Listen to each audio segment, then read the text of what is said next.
Ráno nahlas. Ranný podcast z spravodajského portálu Aktuality.sk. Peter Pellegrini vystúpil so svojou prvou správou o stave republiky. Chcel sa programovo pozerať do budúcnosti, aby sa vyhol kritike minulosti, a teda práci politikov. Napriek tomu za frustráciu a zúfalstvo, ktoré nachádza v regiónoch, môžu podľa neho politici. Od nich sa podľa neho spoločnosť rovnako nedočká ani pre potrebného zmierenia. A kriticky si všimol aj ministrov, ktorí sú viac zdrojom kontroverzie ako uznania. Vládu Roberta Fica pochválil i vyzval. Pochválil za stavebný ruch a vyzval, aby nezabudala na západných spojencov, či aby sa pre pandemickú amnestiu dokázala pozrieť do očí pozostalým obeti pandémie. Opozícii sa neváhal pripomenúť, že medzi privržencami je veľká časť tých, ktorí spochybňujú atentát na premiéra. Len chvíľu predtým z jeho zaznelo, že prezidentský palác nie je ani ďalším koaličným partnerom, no ani hniezdom opozičného odporu.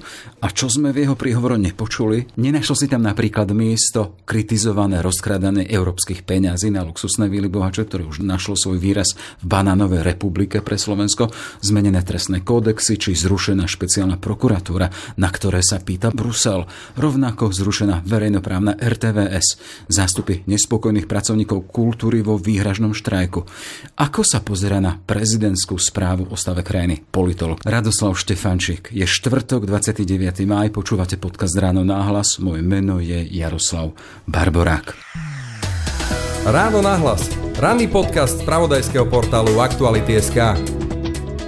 Je tu tretí ročník odovzdávania cien Orange Podcast Roka. Oceňovanie top slovenských podcastov na základe hlasovania poroty a najmä vás, poslucháčov. Hlasujte už teraz na podcastroka.sk a ste v žrebovaní o nový mobil. Exkluzívnym partnerom je Orange. Partnermi kategórií sú ESET, Televízia Joj, Alef, Fanrádio, Nehnuteľnosti.sk, Autobazar EU, Started Up, Cinemax, Aktuality.sk, Magnézia a Okto Digital.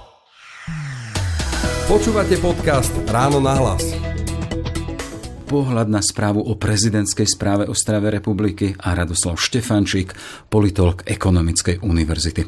Vítajte v Ráno nahlas. Dobrý deň, prajem. Na jednej strane rozostávaná krajina s tým čulým stavebným ruchom na diaľniciach, cestách, pri nemocniciach, ako spomínal prezident, ako vizitka vlády Roberta Fica. Na druhej občania v regiónoch s pocitom až frustrácie a zúfalstva, ktoré majú byť odrazom prístupu politikov, koaličných i opozičných, ako povedala hlava štátu. Krajina bez zjednocujúcej vízie, ktorá by sa tiahla po nadvolebné obdobie, a pripomienka, aby vláda pri svojej diplomácii na všetky svetové strany nezabudla na západných spojencov. Aký je to obraz Slovenska?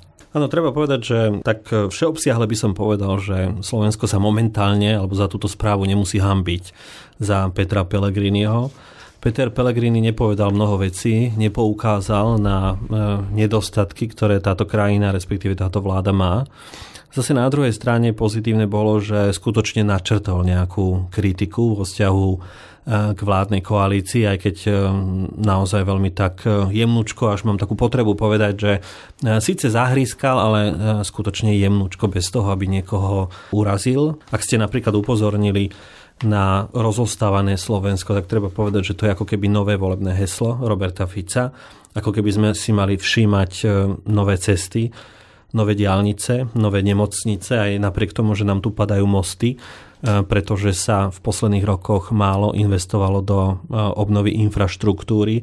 V každom prípade Peter Pellegrini ostal taký ten typický človek, kandidát vládnej koalície, ktorý sa stal prezidentom aj vďaka Robertovi Ficovi, a ak ho jeho politický otec vychoval a prakticky by som povedal, že aj ustanovil do funkcie prezidenta, alebo mu v tom výrazne pomohol, tak Peter Pellegrini nebol nejakým ostrým kritikom vlády Roberta Fica. Ale keď sa vrátim k tomu obrazu Slovenska, ktorý načrtol a popísal, že sme spomenuli niektoré veci, je ostrý, zodpovedá realite? Samozrejme, vždy to má rukopis svojho tvorcu, ale vystihuje to, čo tu zažívame?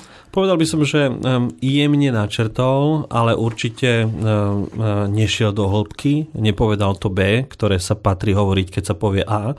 Dokonca sa hovorí, že keď nepoviete to B, tak by ste nemali hovoriť ani to A. Skutočne v tejto krajine existuje milión rôznych problémov, ktoré by bolo na mieste riešiť Peter Pellegrini sa ich nedotkol aj napriek tomu, že mal pomerne siahodlhý prejav, mal 38 minút, tak som to počítal. Dostatok priestoru na to, ale treba povedať, že Peter Pellegrini už po tom, ako sa stal prezidentom, povedal, že on nebude otvoreným kritikom tejto vládnej koalície. Pripomenul to na začiatku tohto prejavu a on ostal tým človekom, ktorý otvorene nekritizuje túto vládnu koalíciu. Čo sa týka Slovenska ako jeho celkového obrazu, tak treba povedať, a to by som počiarkol, keď hovoril, že Slovensku chýba vízia, pretože tu skutočne nemáme nejakú víziu, nemáme tu nejakú predstavu od tejto vládnej koalície, že kde by sa malo Slovensko nachádzať niekde o 10-15 rokov, stále tu riešime ponad jedno volebné obdobie. Presne tak, stále tu riešime nejaké žabomyšie vojny, stále tu riešime veci, ktoré sa dotýkajú možno, že 1-2 volebných období, ale nikdy nejdeme ďalej. A preto ja pozitívne hodnotím, že prezident sa dotkol práve tejto témy, aj keď zase na druhej strane možno, že by bolo dobre, keby on sám načrtol, že kde vidí Slovensko povedzme o 20 rokov. On hovoril o niektorých problémoch, dokonca sa v jednej vete dotkol napríklad ochrany životného prostredia, ale stále to bolo také, ako keby klzal niekde po hladine, ako keby nešiel do hĺbky, nepomenoval takú tú skutočnú príčinu toho, prečo sa Slovensko nachádza na tom mieste, kde sa momentálne nachádza, respektíve prečo Slovensko ako keby prešľapovalo, alebo sa dokonca vracalo naspäť. Poďme k tomu, lebo vy hovoríte, že A a B a niekedy nemá zmysel to, ak sa to B nepovie, ale predsa len poďme k tomu, čo zaznelo a potom sa dostaneme k tomu, čo nezaznelo. Inšpirovaný tými svojimi výjazdmi do regiónov, poslancom pripomenul, že ľudí trápia stúpajúce ceny, úroveň zdravotníctva, školstva, potom to aj spomenul, to, že by chcel mať to zdravé Slovensko, ktoré bude zdravé, vzdelané, keď hovoríme o tej nejakej vízii.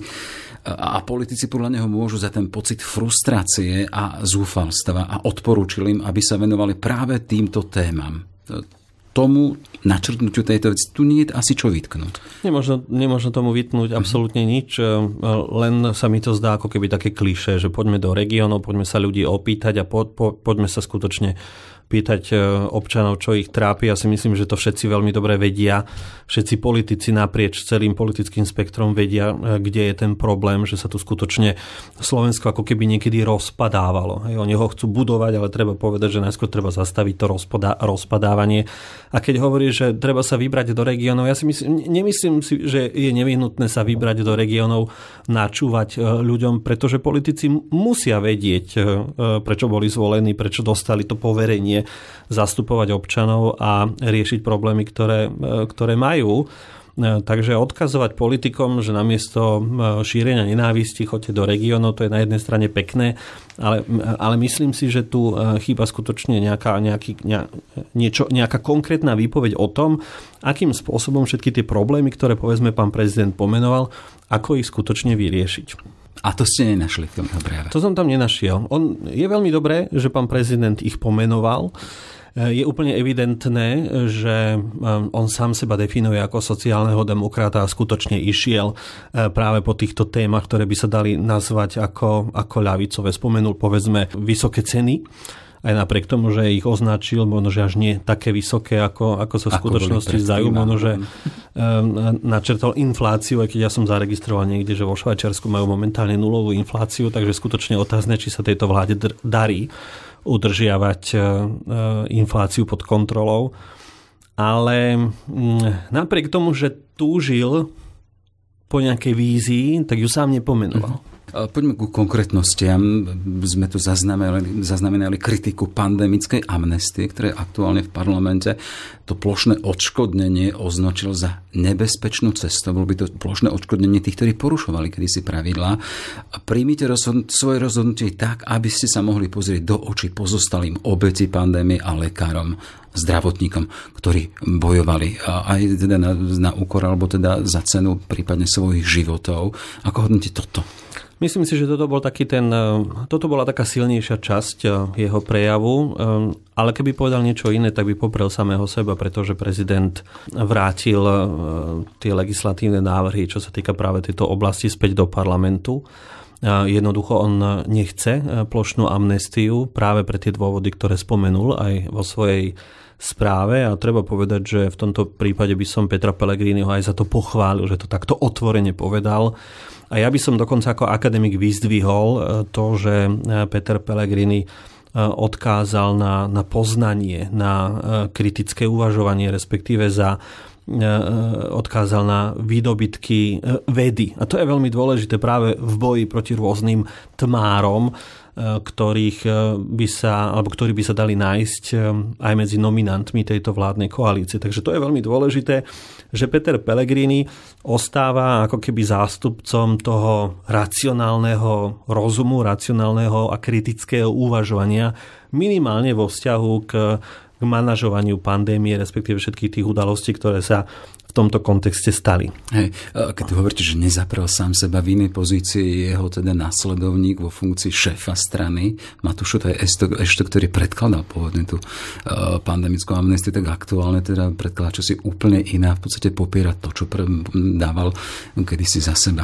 Ale možno, že práve preto padajú preferencie strane Hlas. A výrazne. Napriek tej programovej nekritike, ako hovoril v úvode, sa prezident nevyhol poukázaniu na ministrov, ktorí sú viac zdrojom kontroverzie ako uznania. Ak on teda programovo nemenoval, alebo nepomenoval niektorého, nachádzate tam výmena?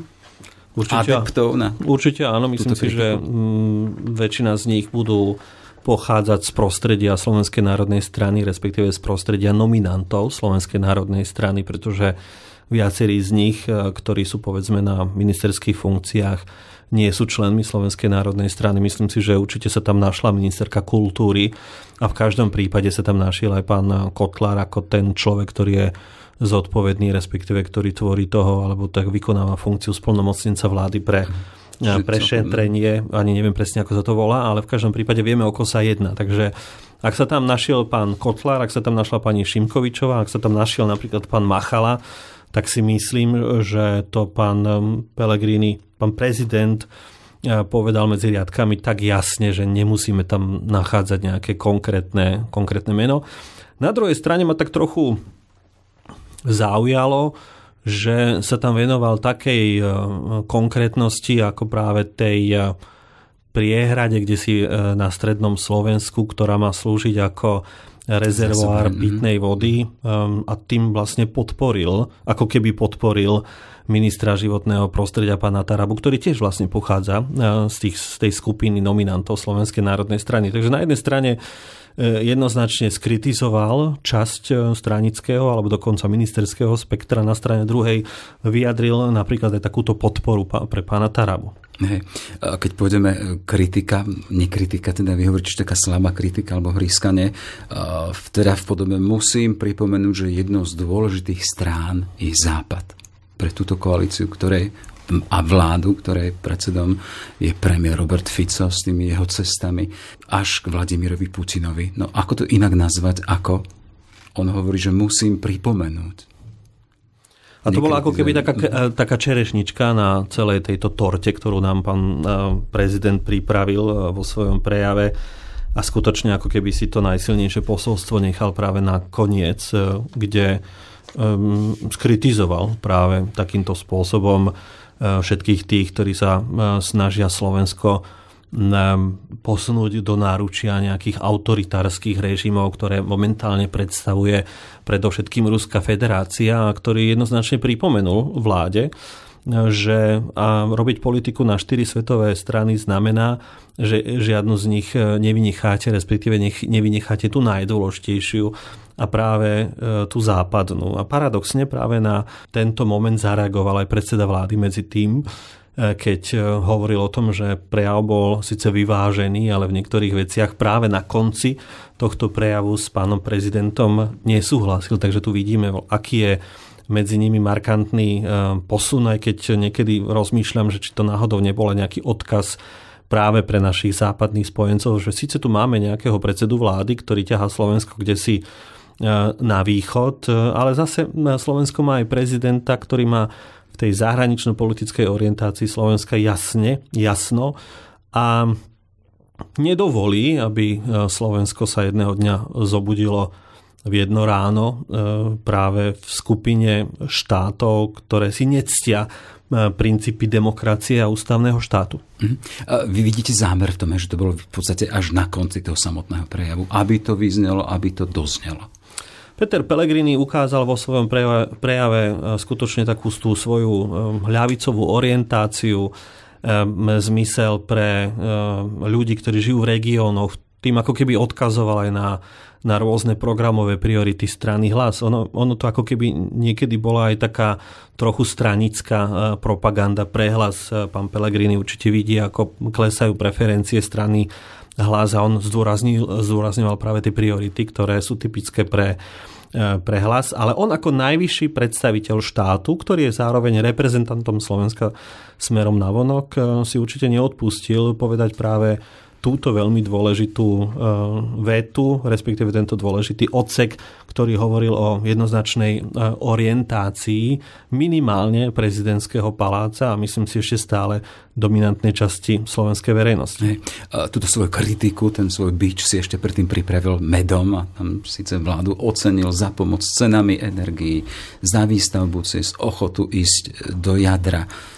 No ale potom hovoril o tom teda, že mu chýba tá vízia, ako ste spomínali, a spomínal tam ten zaujímavý problém rezortizmu, keď sa jednotlivé rezorty usilujú a robia, spomínal nejakých 150 programových dokumentov, ktoré medzi sebou jednoducho nekomunikujú a potom ten štát je tak, ako je. Taký, áno, to bol vlastne ten moment, kedy hovoril o vízii a kedy jednoznačne videl, že tu neexistuje nejaká predstava o tom, ako by Slovensko malo vyzerať o niekoľko rokov a že si tu tie ministerstva robia skutočne niečo po svojom a niekedy ako keby nekoordinovali svoje aktivity. Veď nakoniec to vidíme aj pri výstavbe nemocníc. Napriek tomu, že si myslíme, alebo by sme si mysleli, že by to malo mať v kompetencii ministerstvo zdravotníctva, tak to vlastne rieši minister obrany.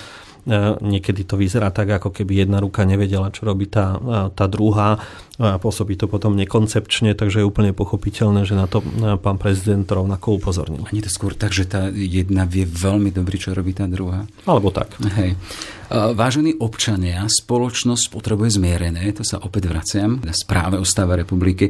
To zmierenie však nepríde od politikov. Ako to vnímate? Keď má pred sebou 150 člennú snemovňu, ktorá zastupuje Slovenska.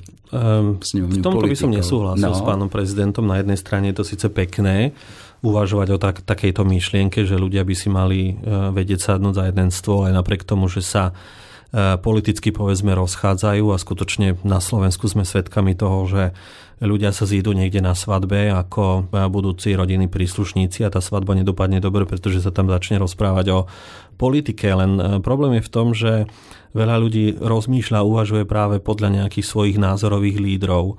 Nevytvárajú si predstavy o politike, možno že na základe svojej každodennej skúsenosti, možno, že na základe toho, že si prečítajú nejaký dokument, nejaký predvolebný program, ale nasledujú, počúvajú politikov, čo hovoria, akým spôsobom vyjadrujú svoje myšlienky od tých svojich oponentov napríklad. A pokiaľ sú tieto myšlienky, pokiaľ sú tieto komunikačné stratégie založené na nenávisti, pokiaľ politik používa vulgárne výrazy na to, aby označil svojho stranického alebo politického oponenta, tak je úplne pochopiteľné, že sa to potom prenáša smerom dovnútra spoločnosti. Takže pán prezident síce možno, že vyjadril nejakú takú síce peknú myšlienku, že začníme od seba. Zase na druhej strane prioritne by mali začať od seba, predovšetkým politici. Politici by mali ukázať, že sa dokážu rozprávať. Dokonca pán prezident to sám vo svojom prejave hovoril, že pokiaľ si nedokážu sadnúť za ten stôl, ktorý zvoláva prezident, tak je potom ťažké hovoriť o nejakom zmierení spoločnosti. V každom prípade treba pochváliť pána prezidenta, že túto tému otvoril a že hľadá spôsoby, a pevne veríme, že to neostane len pri nejakých verbálnych pokusoch, a že to on sám dotiahne dokonca si myslím, že by to mohla byť jeho prioritná agenda ako prezidenta, a síce hľadať nejaké spôsoby, ako komunikovať vzájomne, tie ostré hrany zmierňovať, pokúšať sa o rôzne okrúhle stoly a robiť všetko preto, aby, ak sa politici zídu, aby to politicky jedna alebo druhá strana nezneužila. Stále sme teda v tej časti, keď hovoríme o tom, čo zaznelo a v tom jeho prejave a teda správe o stave republiky si našiel miesto a aj pre médiá a hovorí, že si pomýlili, čo by malo byť ich obsahom. Garanti toho, že opravdu budú rozhodovať fakty, nie lajky, ale followery. To je taká tá kritika do našich radov. Ako vnímate to, že si vybral práve médiá? To ako keby patrilo do mentálnej výbavy koaličného politika, síce obviňovať médiá za niečo, za čo médiá nemôžu. Treba povedať, že médiá sú skutočne sprostredkovateľom toho, čo vidíme, toho, čo počujeme. Pokiaľ politik šíri nenávisť, pokiaľ sa politik vulgárne vyjadruje, pokiaľ politik zneužíva verejné financie, pokiaľ zneužíva eurofondy, tak je úplne pochopiteľné, že médiá o týchto veciach informujú.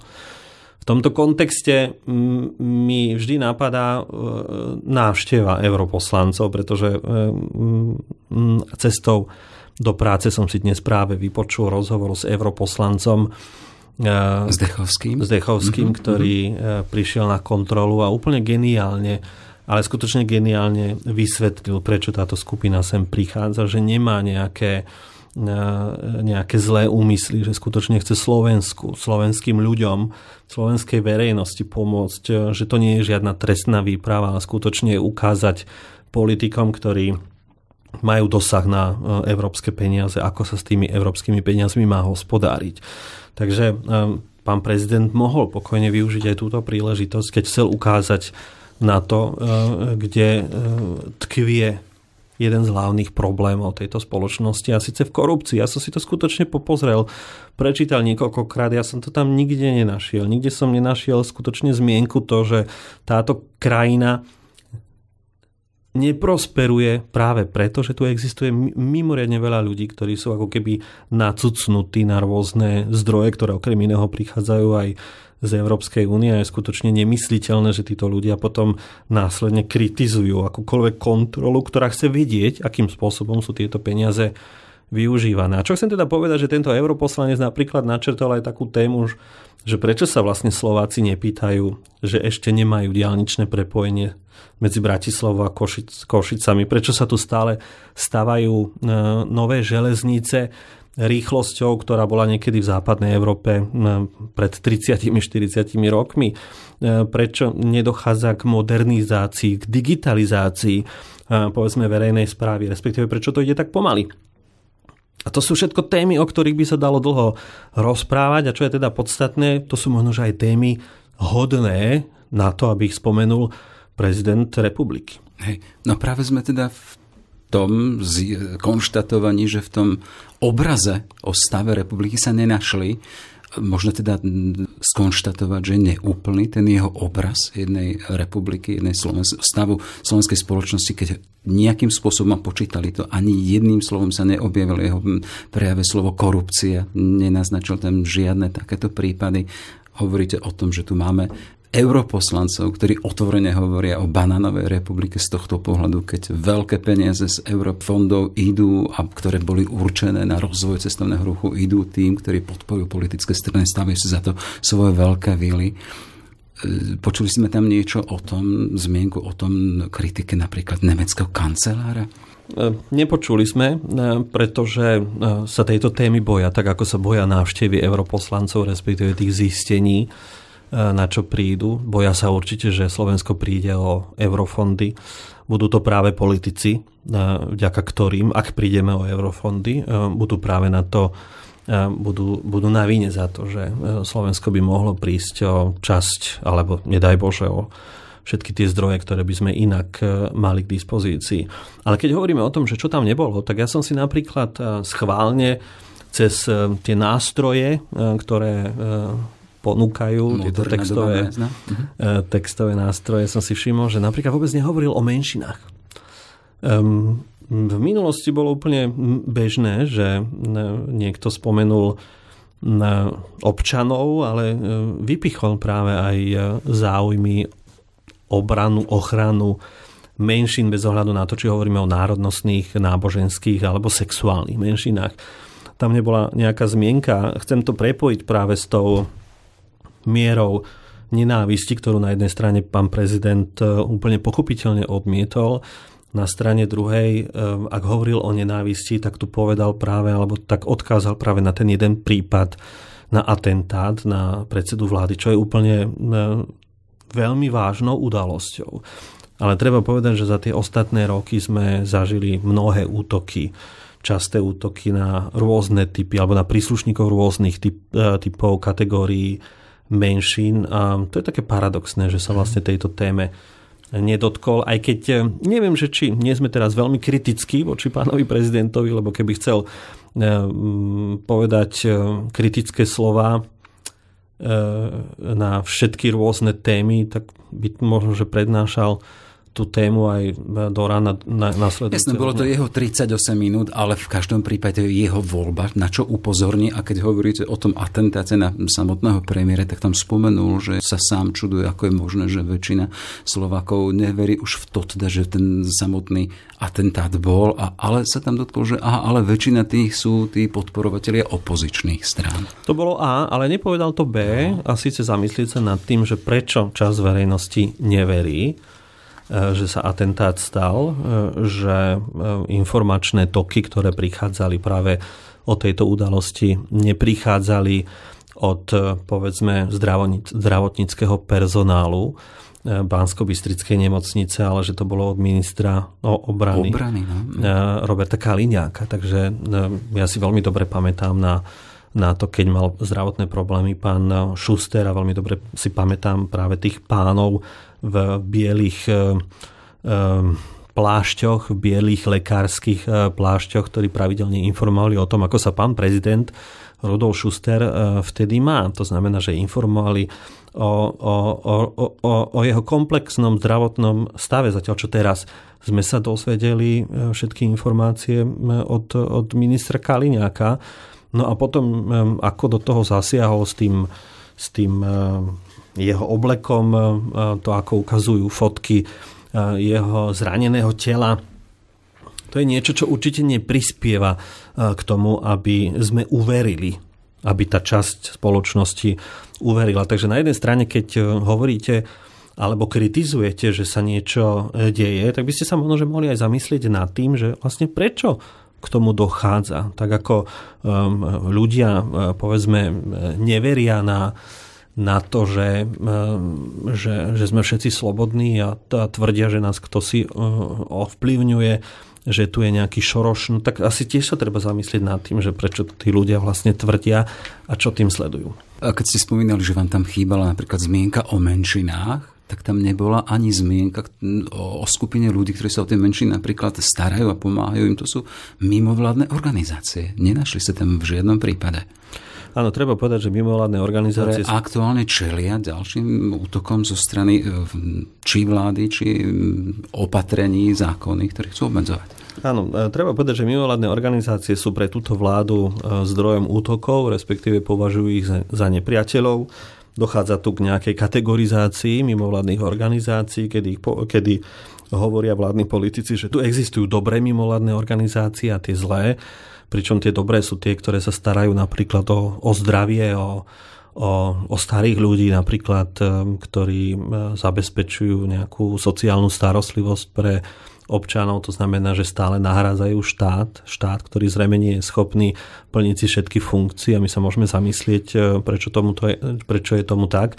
No a potom rozlišuje ešte aj tú kategóriu zlých mimovládnych organizácií, a to sú paradoxne tie mimovládne organizácie, ktorých predstavitelia sa napríklad pýtajú, odkiaľ sú tie haciendy, prečo boli napísané na takého človeka a v pozadí je niekto iný, prečo tam nie je niekto ubytovaný.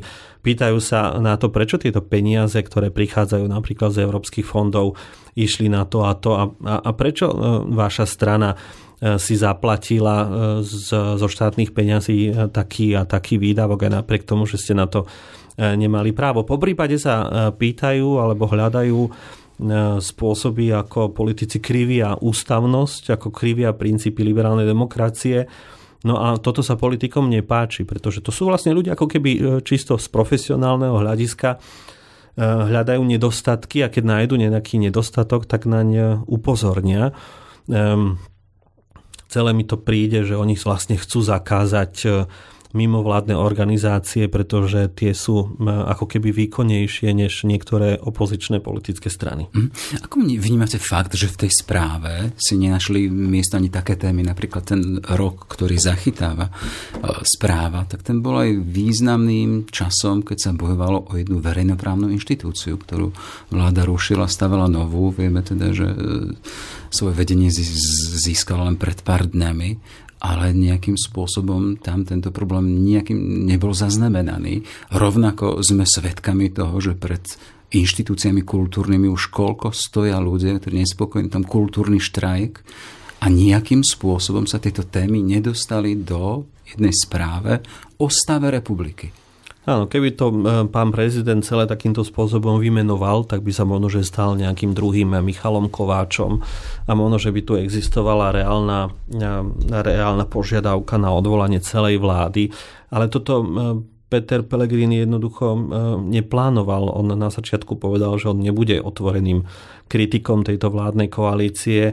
Nakoniec, sa to opäť zdôrazním, Peter Pellegrini sa stal prezidentom vďaka Robertovi Ficovi, vďaka podpore Smeru a v druhom kole aj vďaka podpore Slovenskej národnej strany. Takže Peter Pellegrini je koaličný prezident, je to skutočne prezident, ktorý bol zvolený voličmi koalície, takže on ako čistý pragmatik si spočítal 2+2 a jednoznačne pochopil, že až takouto cestou ísť nemôže. Ale zase na druhej strane sa skutočne hanbiť nemusí za to, že aspoň niektoré momenty pomenoval, že to nebolo niečo v tom zmysle, ako sme kedysi počúvali správy Ivana Gašparoviča, ktorý dokonca svojho času ani nemal takú potrebu hovoriť o stave spoločnosti, pretože bol v úvodzovkách, citujem, akoby členom Smeru. Takže v tomto prípade na jednej strane ho chválim za mnoho momentov, za mnoho silných momentov,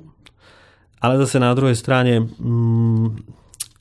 dalo sa povedať aj mnoho ďalších vecí a dalo sa pomenovať aj to, prečo táto krajina skutočne prešlapuje na mieste. Myslíte, že ten Robert Fico, ktorý sedel nad ním, že tá gravita, tá jeho osobnosti, tá gravitas, tá sila, že tá pôsobila, že na to ešte jeden Peter Pellegrini nemá vymaniť sa spod tej váhy jednoho. Nikdy sa mu to nepodarilo a nepredpokladám, že by sa mu to nejako tak skoro aj podarilo. Robert Fico ukázal pred voľbami 23, že on sa dokáže pozbierať aj skutočne z veľmi ťažkej situácie a keď jedného dňa povedal, že idem do boja, aby som vyhral voľby, tak tento boj nakoniec sa mu podarilo aj z jeho pohľadu naplniť, respektíve naplniť ten cieľ stať sa znovu predsedom vlády. A veľmi pochybujem, že Peter Pellegrini by dosiahol práve tie ani nechcem povedať, že silné kvality, ale práve tie vlastnosti, ktoré Robert Fico práve v politike ukazuje. A potom tam je otázka, či aj takú ambíciu má. Ten chod krajiny ide aj po správe o nej ďalej. Vidíme, že v parlamente čaká na poslancov celkom zaujímavá novela ústavy, mám tu politológa, podľa ktorej Slovenská republika uzná len dve pohlavie, muža a ženu. V ústave tiež chcú mať politici zakotvené rovnaké odmeňovanie mužov a žien a ďalšie veci, kultúrne, etické otázky. V čase, keď je krajina konfrontovaná so zdražovaním, padajúcimi mostami, nefungujúcim zdravotnícom, školstvom, otázka, ide tu o akúsi dymovú clonu vládnej koalície Roberta Fica? Na jednej strane určite áno. Treba povedať, že Robert Fico je úplne geniálny v tom odkloniť pozornosť od podstatných vecí k nepodstatným, ale treba povedať, že to vidíme aj v mnohých krajinách. Populisti hľadajú nejakého nepriateľa, s ktorým neustále bojujú a zamestnávajú verejnosť práve takýmito rôznymi pseudoinformáciami o tom, ako ten boj prebieha. A na druhej strane potom neriešia tie vážne problémy, ktoré táto krajina My ako keby sme sa zabudli porovnávať s ostatnými krajinami a keď náhodou to niekto spomenie, tak si uvedomí, že veď už aj to Bulharsko a Rumúnsko, ktoré boli kedysi dávno za nami, nás pomaly predbiehajú, ak nás už dávno nepredbiehajú. V rôznych štatistikách sa Slovensko skutočne nachádza na posledných miestach a keď sa pozrieme na to, že kto nám za posledných 20 rokov spravoval veci verejné, kto najdlhšie obdobie za tých 20 rokov, tak nám stále vychádza jedno meno, respektíve názov jednej politickej strany. Takže v tomto prípade sa ani netreba tomu čudovať, že sa snažia nájsť nejaké dymové clony, hľadať témy, ktoré odklonia pozornosť. A treba povedať, že tie kultúrno-etické problémy majú takú schopnosť nielen rozhádať ešte viac spoločnosť, ešte viac polarizovať, ale na druhej strane práve tou silnou mierou polarizácie je odtiahnuť pozornosť od dôležitých vecí. A ten druhý aspekt, ktorý som chcel ešte krátko načrtnúť, Robert Fico svojho času povedal, ideme vykostiť kresťansko-demokratické hnutie a myslím si, že toto je jeden z tých spôsobov, ako sa na to Robert Fico pripravuje, ako ich kresťanských demokratov chce vykostiť a teoreticky aj vykostiť môže. Ako vnímate ten fakt, že tí kresťanskí demokrati, robili sme rozhovor pred pár dňami s Františkom Mikloškom, ktorý to má jasno, hovorí, že toto nikdy nepodporil, lebo by to bol, nemohol by sa pozrieť sám sebe do zrkadla sám na seba a hovorí, že keď už mám 78 rokov a nemôžem robiť za čo by som sa nepostavil, ale hovorí o tom teda, že to KDH v tej zostave v parlamente, ktoré je ešte neskúsené a vidíme, že len pár hodín potom Milan Majerský ako predseda hnutia povedal, že sú pripravení zahlasovať Ficovi za to, ak im on dá čosi. No tak sú naozaj natoľko neskúsení. Ako to čítate? Jednoducho KDH, ktoré sa hrdí tým, že to je vyslovené kontinuita od novembra 89 a dnes ide do náručia Roberta Fica, ktorý ale hovorí, že ho ide vykostiť a viem si predstaviť, že pri prvej príležitosti mu to vrátia aj s úrokami. Áno, ako keby nepoznali Roberta Fica, ako keby si to nechceli uvedomiť. Nebol veľmi dávno sympatický výrok pána Majerského, ktorý nás povedal, že kresťansko-demokratické hnutie nie je len kresťanské, ale je zároveň aj demokratické a oni ako keby práve na tento atribút a demokraticky zabudli, pretože dávajú sa dokopy s človekom, ktorý skutočne ťahá Slovensko niekam preč z rodiny demokratických štátov a svojimi výrokmi určite nereprezentuje práve tú rodinu vyspelých západoeurópskych a možno, že už aj stredoeurópskych demokracií. Na strane druhej si treba uvedomiť, že KDH dlhodobo prezentuje práve tieto myšlienky, respektíve tieto zámery, ktoré sa týkajú kultúrno-etických otázok. Je to prakticky ich základ, je to základňa ich ideovej výbavy, ich programu. Na strane druhej by si skutočne mohli stále pamätať na ten výrok Roberta Fica, ktorý hovoril, že chce vykostiť KDH. Oni ako keby chceli predísť tomu, aby im Robert Fico neukradol voličov. Ja niekedy tak rozmýšľam, že či si oni náhodou neurobili nejaké prieskumy verejnej mienky, ktoré im vyšli v tom zmysle, že to KDH alebo voliči KDH možno, že nie sú až tak protificovsky zameraní, že to dokážu strpieť. Na strane druhej sa zase pýtam, že či skutočne chcú sa stále točiť okolo tých 6-7%, oslovať tú marginálnu skupinu voličov, alebo sa chcú skutočne otvoriť. A keď sa pozrú na to, ako sa vyvíjajú, rozvíjajú iné kresťansko-demokratické strany v Európe, aké mnohé úspechy zažívajú v niektorých štátoch, pričom tie etické veci, kultúrno-etické otázky, ktoré rieši KDH, už majú dávno prekonané a zameriavajú sa povedzme na iné témy, iné problematiky. Na to, ako sa dokonca pápež František vyjadroval k mnohým kultúrno-etickým otázkam a oni stále ako keby sa vrácali niekam do prvej polovice 20. storočia minimálne svojim uvažovaním. Takže ja by som povedal, tak ako zase hovoril pápež Jan Pavol II, nebojte sa. A keby sa nebáli, možno, že by pochopili, o čo Robertovi Ficovi ide.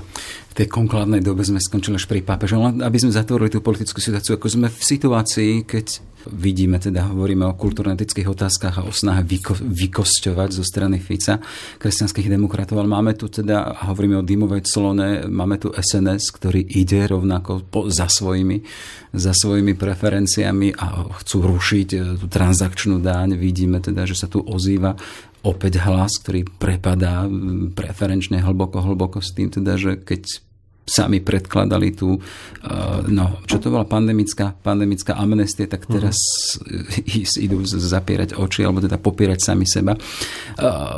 Dokedy to takto môže fungovať? Jedna rozhádaná, zatiaľ fungujúca koalícia, aj keď môžeme sa škriepiť o to, nakoľko tej kvalite fungovania, tak vidíme, že parlament teraz sedí, vidíme po akej dlhej dobe vláda prijíma zákony, uvidíme, ako to bude prechádzať parlamentom, ale dokedy ešte budú mať energiu ísť takto ďalej, lebo zaznievajú hlasy teda, že v jeseni pri ten moment pravdy, keď budú musieť zostaviť vyrovnaný rozpočet s tými všetkými možnými miliardovými požiadavkami. A čo? Ja si myslím, že to uchýlime sa k predčasným voľbám. Ja si myslím, že to bude fungovať do riadneho termínu volieb. Ja si veľmi dobre pamätám na to, keď Richard Sulík s Igorom Matovičom pomohli k pádu vlády Ivety Radičovej a Robert Fico vtedy povedal, že to bolo iracionálne rozhodnutie. A tento výraz mi dodnes ostal v pamäti a práve týmto výrazom si vždy pomôžem, keď mám hodnotiť uvažovanie Roberta Fica. On jednoducho nerobí iracionálne rozhodnutia, on robí racionálne rozhodnutia a povaliť vládu by v tomto momente bolo určite iracionálne rozhodnutie. Keď sa na to pozrieme, na tú vládnu krízu, ktorú sme tu mali pred niekoľkými týždňami, tak musíme pochopiť, že tá vládna kríza nevznikla na základe nejakých obsahových rozporov, ale dôvodom tejto krízy boli personálne ambície niektorých ľudí, či už v poslaneckom klube Slovenskej národnej strany alebo strany Hlas. Tam dochádzalo k vážnym problémom práve pretože niekto chcel byť ministrom, niekto sa chcel dotknúť výkonu a táto ambícia nebola naplnená. Dovtedy tak sa ozval a vznikla vládna kríza, ale nepamätám si, že by sa oni nejakým spôsobom išli posekať práve kvôli nejakej obsahovej záležitosti. A dokonca Robert Fico svojho času povedal, nebolo to tak zase dávno, on rozumie Andrejovi Dankovi. Tam ako keby existovala nejaká tichá dohoda v tom zmysle, no dobre, veď Andrej bude kritizovať nás, pretože mu ide o svoju existenciu, ide o to, aby prežil toto volebné obdobie a my to budeme akceptovať, pretože nám to jednoducho neberie hlasy, pretože na Andrejovi Dankovi sa viac ľudí smeje, ako ho berie vážne. Keď Robert Fico vyhodnotí, že tá situácia je už nebezpečná, že povedzme klesajú preferencie nielen jemu, ale aj Hlasu a Hlas nemá šancu sa dostať do parlamentu ako potenciálny partner. Keď sa do parlamentu nedostane ani Slovenská národná strana a keď to takto celé vyhodnotí, tak si viem predstaviť, že do tých predčasných volieb pôjde, aj keď historická skúsenosť ukazuje, že každý, kto vyvolal predčasné voľby, nedopadol v tých nasledujúcich voľbách, tých predčasných voľbách dobre. Takže v tomto prípade si myslím, že Robert Fico si ešte stále, aj napriek tomu, že sa hovorí kadečo o ňom a o jeho zdravotnom stave, tak ešte stále si dokáže spočítať 2+2 a vie vyhodnotiť situáciu a vie rozličiť medzi racionálnym a iracionálnym rozhodnutím. Slovensko po Pellegriniho správe o stave republiky a pred politickým letom a jeseňou a politolog Radoslav Štefančík. Ďakujem veľmi pekne za váš čas. Ďakujem pekne za pozvanie. Ráno nahlas. Ranný podcast z spravodajského portálu Aktuality.sk. Je tu tretí ročník odovzdávania cien Orange Podcast Roka. Oceňovanie top slovenských podcastov na základe hlasovania poroty a najmä vás, poslucháčov. Hlasujte už teraz na podcastroka.sk a ste v žrebovaní o nový mobil. Exkluzívnym partnerom je Orange. Partnermi kategórií sú ESET, Televízia Joj, Alef, Fanrádio, Nehnuteľnosti.sk, Autobazar EU, Started Up, Cinemax, Aktuality.sk, Magnézia a Okto Digital.